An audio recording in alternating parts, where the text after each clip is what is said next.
धर्मा किशोरी लाल की बड़ी हवेली में काम करता था। रात के 8 बजे धर्मा हवेली से निकला। वो घर जा ही रहा था कि रास्ते में तेज बारिश होने लगी। घर आते आते धर्मा पूरा भीग चुका था।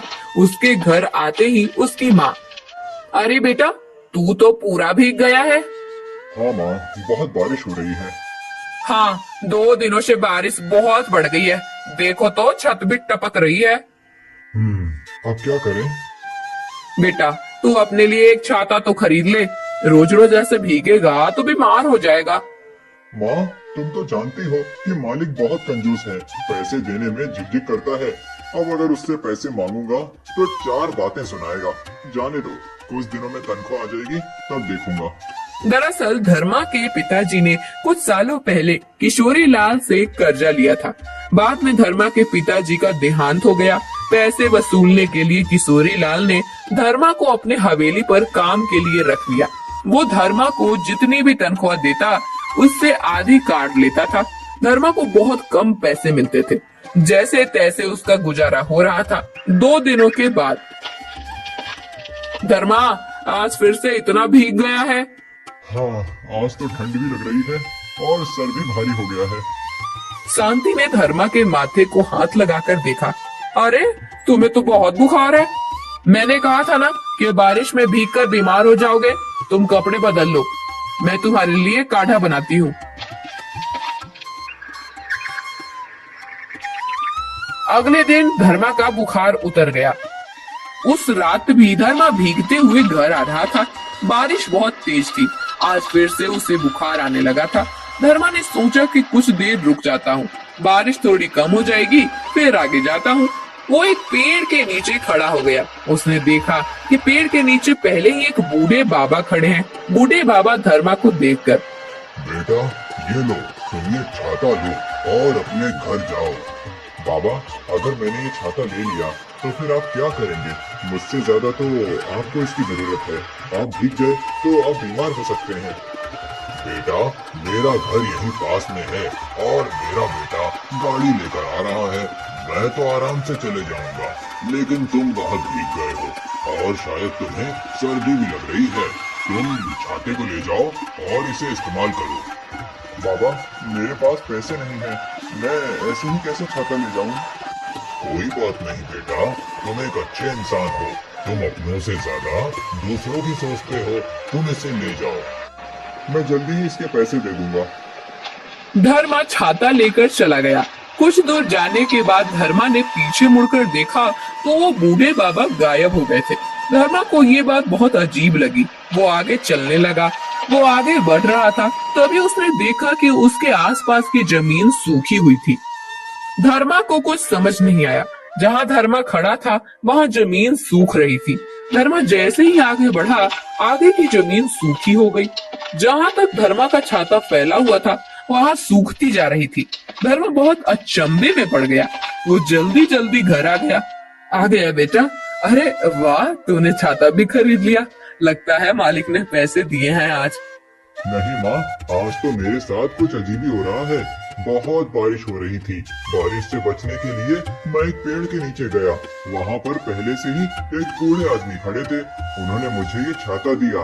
आगे जाकर मैंने देखा तो वो गायब हो गए और जहाँ तक ये छाता फैला हुआ था वहाँ तक जमीन सूख रही थी।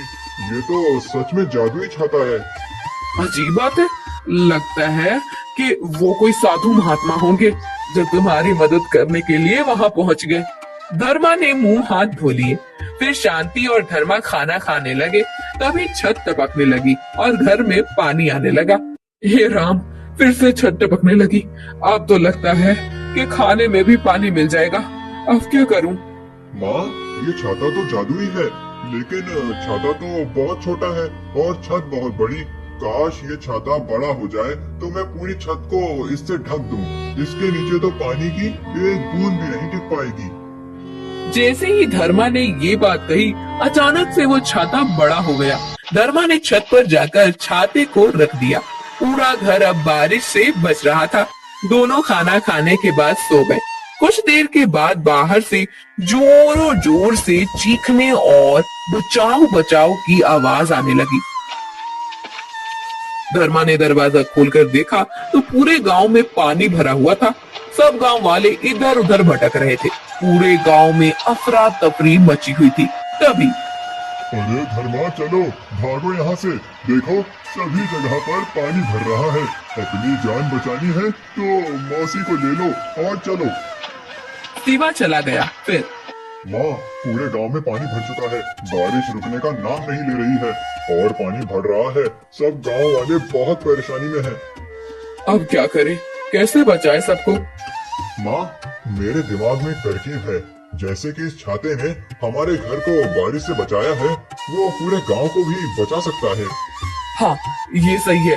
इस मुसीबत हमारा फर्ज बनता है कि हम उनकी मदद करें। तुम बिल्कुल सही कह रहे हो बेटा, जाओ ऐसा ही करो। फिर धर्मा बाहर आया। उसने अपने हाथ जोड़े और ये जादुई छाते, मैं तुमसे विनती करता हूँ कि जैसे तुमने अपना आकार बड़ा करके मेरे घर की रक्षा की है, वैसे ही मेरे गांव की रक्षा करो। मेरे गांव वाले बहुत बड़ी मुसीबत में हैं और मुझे मेरे भाई बंधुओं की मदद करनी है। जैसे ही धर्मा ने छाते से विनती की, छाते ने अपना आकार बहुत ज्यादा बड़ा कर लिया। धर्मा छाते को लेकर गांव आकर खड़ा हो गया। धर्मा को इतना बड़ा छाता लेते हुए जाते देख सब गांव वाले उसके पीछे जाने लगे। जैसे ही धर्मा खड़ा हो गया, उसके आसपास की जमीन का सारा पानी सूख गया। सब गांव वाले उस छाते के नीचे आकर खड़े हो गए। उस जादुई छाते को देखकर सभी लोग हक्के बक्के हो गए थे। कुछ देर के बाद बारिश रुक गई। धर्मा, ये पास के गांव के मुखिया हैं। इनके गांव में बहुत बारिश हो रही है। नदी में बाढ़ आने का खतरा है। गांव के निचले इलाके में पानी भरना शुरू हो गया है। ये तुम्हारे जादुई छाते के बारे में सुनकर यहाँ आए हैं। इन्हें तुमसे मदद की बहुत उम्मीद है। जरूर सरपंच जी, मैं इनके साथ इनके गांव जाने के लिए तैयार हूँ। धर्मा मुखिया के साथ चला गया। धर्मा ऐसे ही अपने अड़ोस पड़ोस के गांव में जाने लगा। कुछ ही दिनों में धर्मा बहुत मशहूर हो गया। किशोरी लाल ने धर्मा की भलाई और उसने जो गांव के लिए जो किया वो देखकर अपना दिल बड़ा किया और धर्मा का सारा कर्जा माफ कर दिया। धर्मा को अब थोड़े पैसे मिलने लगे थे। एक दिन जब धर्मा और शांति घर पर नहीं थे, तब दो चोरों ने आकर धर्मा का जादुई छाता चुरा लिया। जब धर्मा घर वापस आया तब माँ, छाता अपनी जगह पर नहीं है। आपने कहीं और रखा था क्या? नहीं तो मैंने तो उसे हाथ भी नहीं लगाया। अच्छा, तो कहाँ जा सकता है छाता? धर्मा ने पूरे घर में ढूंढ लिया, लेकिन उसे छाता कहीं नहीं मिला। धर्मा को शक होने लगा कि शायद छाता चोरी हो गया हो। धर्मा सरपंच के साथ मिलकर पुलिस में गया और साहिब, मेरा छाता कहीं गुम हो गया है। मुझे शक है कि वो चोरी हो गया है। अरे, अब हम अपने बड़े बड़े केस छोड़कर तुम्हारा मामूली सा छाता ढूंढते फिरे। हमें और कोई काम नहीं है क्या? जाओ, छाता गुम हो गया है तो नया खरीद लो। आ जाते हैं कहाँ कहाँ से मुंह उठाकर। साहिब, धर्मा का छाता मामूली नहीं था, जादुई छाता था। ये वो धर्मा है जिसने पिछले कुछ दिनों में कई गांव वालों को बारिश के पानी में डूबने से बचाया है। हाँ साहिब, मेरे छाते का मिलना बहुत जरूरी है। सर, मैंने भी उस जादुई छाते के बारे में सुना है। हमें ढूंढना चाहिए। धर्मा और बाकी सबकी बात सुनकर पुलिस हवलदार के साथ धर्मा और सरपंच को लेकर छाता ढूंढने चले गए। बहुत देर ढूंढने के बाद भी कोई सुराग मिल नहीं रहा था। अचानक बारिश शुरू हो गई। सरपंच और पुलिस ने अपना छाता खोला। तभी धर्मा को याद आया कि उसके जादुई छाते के नीचे जमीन सूखी हो जाती है। फिर साहिब, सुराग मिल गया। कैसे? साहिब, मेरे जादुई छाते की खासियत ही वही है। आप देखिए ना, आपने अपना छाता खोला हुआ है। आपका आधा शरीर तो बारिश में भीगने से बच रहा है, लेकिन नीचे आप और जमीन भीग रही है। लेकिन मेरे छाते के आसपास की जमीन सूख जाती है। अच्छा, ये तो बहुत बढ़िया सुराग है। चलो फिर, हमें ढूंढने में आसानी हो जाएगी। पुलिस और बाकी सब रास्ते पर देखने लगे। रास्ते में जहाँ जहाँ जगह सूखी हुई थी, उस रास्ते से आगे जाने लगे। सब जाते जाते गुफा तक आकर पहुँचे। गुफा के अंदर दो चोर बात कर रहे थे। अरे भाई, आखिर हमने ये जादुई छाता चोरी ही कर लिया। अरे वो तो ठीक है, लेकिन इसमें जादू क्या है मुझे तो अभी तक पता ही नहीं चला। अरे वो तो मुझे भी नहीं पता, लेकिन जादू ही है, ये बात काफी है। अब हम इसे बेच देंगे और बहुत कमाएंगे।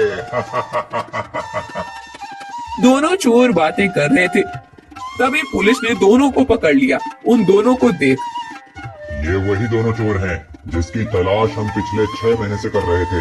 इन्होंने पूरे शहर में इतनी जगहों पर चोरियां की हैं। हर बार ये हमें चकमा देकर भाग जाते थे। धर्मा, तुम्हारी वजह से इन दोनों चोरों को आज हम पकड़ पाए हैं।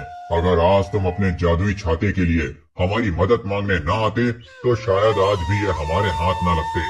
तुमने बहुत बड़ा काम किया है, तुम्हारा बहुत बहुत धन्यवाद। साहिब, ये तो मेरा कर्तव्य था और मुझे पता था कि ये वही चोर होंगे। मैं तो बस अपने छाते की खोज में था, बल्कि मुझे तो आपका धन्यवाद करना चाहिए। आपने मेरा छाता चोरी होने से बचाया। आज तक हमें कोई नहीं पकड़ पाया, लेकिन आज आप कैसे पहुँचे हमारे अड्डे पर? इसी जादुई छाते की वजह से। तुम अपने घमंड में इतने चूर थे कि तुमने शायद गौर ही नहीं किया इस छाते की खासियत पर, और इस छाते के आसपास की जमीन सूख जाती है। इन चोरों पर 1 लाख रुपए का इनाम था। मैं सरकार से तुम्हारे नाम की सिफारिश करूंगा और वो इनाम तुम्हें मिल जाएगा।